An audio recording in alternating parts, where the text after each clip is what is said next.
surrounded by serenity, tranquility, and history. If you have a free afternoon, think hard about visiting a place where you really don't have to think at all. Our destination? Jackson Park. Located about 9 miles south of the Loop along the lakefront sits one of the city's most tranquil getaway spots, Jackson Park. It was designed in the late 1800s by renowned landscape architect Frederick Law Olmsted, the same man who designed New York's Central Park. Today, over a century later, Jackson Park endures as one of Chicago's most popular natural and historic gems. For a look at this historic place, we met up with Tim Samuelson, a resident of the area, cultural historian for the Chicago Department of Cultural Affairs, and our tour guide for the day. It's gorgeous. Tell me a little bit about it. Well, actually, you've probably heard about the Great World Columbian Exposition. This is the one place you can really get an idea of what it must have looked like to people in 1893. This is the former arts building at the World's Fair. Of course, it's redone as the Museum of Science and Industry. Soon after the completion of the World's Columbian Exposition, the buildings were demolished, leaving only the former arts building. Other features were replicated years later, like the Republic sculpture of 1918.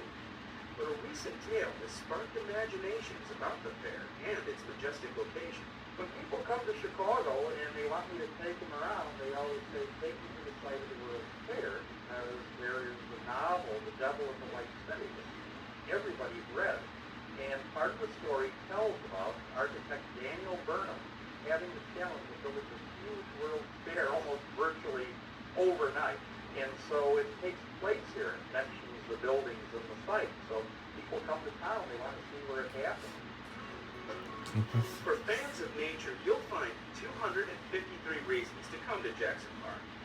That's how many species of birds you can find here. And bird watchers flock here from all over the country. Adorned with binoculars and a field guide, Doug Anderson of the Chicago Audubon Society will show even novice bird watchers the best ways to identify and observe birds that migrate to the park. Birds like this rare Caspian tern or these barn swallows. Birds like different kinds of habitat. And when you get a variety of different kinds of trees and shrubs and open space, as well as heavily wooded areas, that's what attracts a tremendous number of birds. Doug leads his free tours April through December at 7 a.m. on Wednesdays and 8 a.m. on Saturdays, starting from the Darrow Bridge just south of the Museum of Science and Industry. Don't forget your binoculars. The natural landscape draws all sorts of wildlife and humans to this oasis within an oasis, the Osaka Garden. Osaka, Japan is one of Chicago's 23 sister cities. The garden grew up around the former site of the Ho-Oden Pavilion, which was built by the Japanese government for the Columbian Exposition. Once you enter Osaka Garden's gate, be prepared to refresh your spirit. One of the special feelings that you get from the Osaka Garden is almost a feeling of enchantment, a true oasis in the middle of a big city. The Japanese garden isn't your typical garden either. It's designed to be explored with winding paths, areas for meditation, and symbolism galore.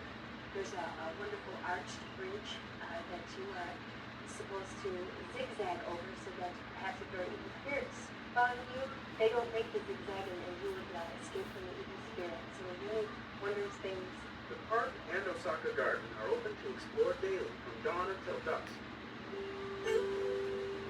Not too far removed from the nature of Jackson Park is a stunning example of innovative residential architecture created just after the World's Fair. You got the Jackson Park Highlands right near there, which is a designated Chicago landmark. Really great houses. And actually the whole housing stock, I just got to do an architectural tour. Just wander around and really get an idea of what the neighborhoods are like during that period. Get here on the CTA. Here's how.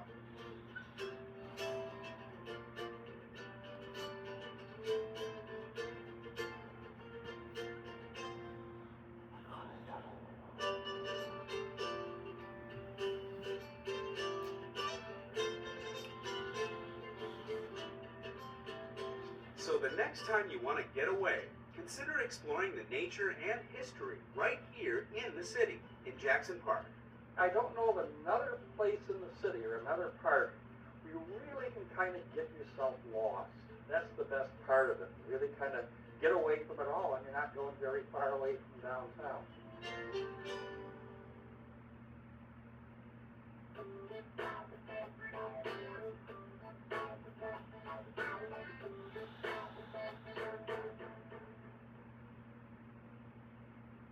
We're taking the number 3 King Drive bus back north, and along the way we'll pass by McCormick Place, one of the busiest convention centers in the world. It's where people gather, ideas flow, and a number of CTA bus routes serve conventioneers and McCormick Place employees year-round.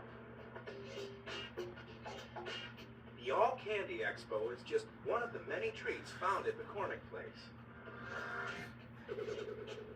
Chicago's premier convention center is the largest in North America, and recently it became Candyland, as hundreds of candy makers from around the world gathered here to promote their sweets.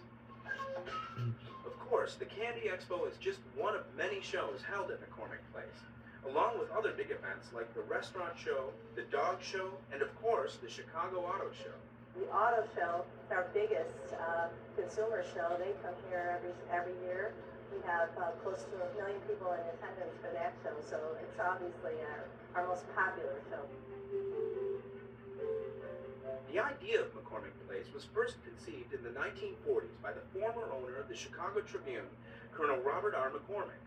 Following a successful railroad exposition, McCormick saw the need for a permanent exhibition hall in Chicago. It wasn't until the 1960s that McCormick Place was built, and just 7 years after its construction, a fire destroyed the building. The Lakeside building was quickly reconstructed by 1971, and McCormick Place has been expanding ever since. In the 1980s, a north building was added, and in the 1990s, a south building. We are currently underway with our west expansion project, which we hope to complete by 2008. So currently we have about 2.2 million square feet of exhibition space and meeting room space, and we'll be adding another 750,000. The Erie Crown Theater and Grand Concourse make McCormick Place even more attractive to big conventions and trade shows. But it isn't just about space. Visitors need other amenities, and McCormick Place has them. Like a hotel, which was built next door, or the food court, coffee shops and restaurants, not to mention the gift shops, a shoe shine parlor, a massage lounge, and a wireless internet cafe. People like to come and open up their laptops, have a cappuccino, and do their work without having to hook up into a phone system. With more than 3 million people coming to McCormick Place each year, its visitors also provide an economic boost to the city. They eat in our restaurants, they shop in our stores, they spend money, and help fund all the great programs that we need here. Of course, you can step off the CTA bus and be at the front door of McCormick Place. Here are the routes that will take you there. 21 Sarah Daily, King Drive Express, Exhaust Grove Express, Saramac Express. So the next time you're going to check out the latest in lollipops, or another event at McCormick Place, remember to hop on board the CTA.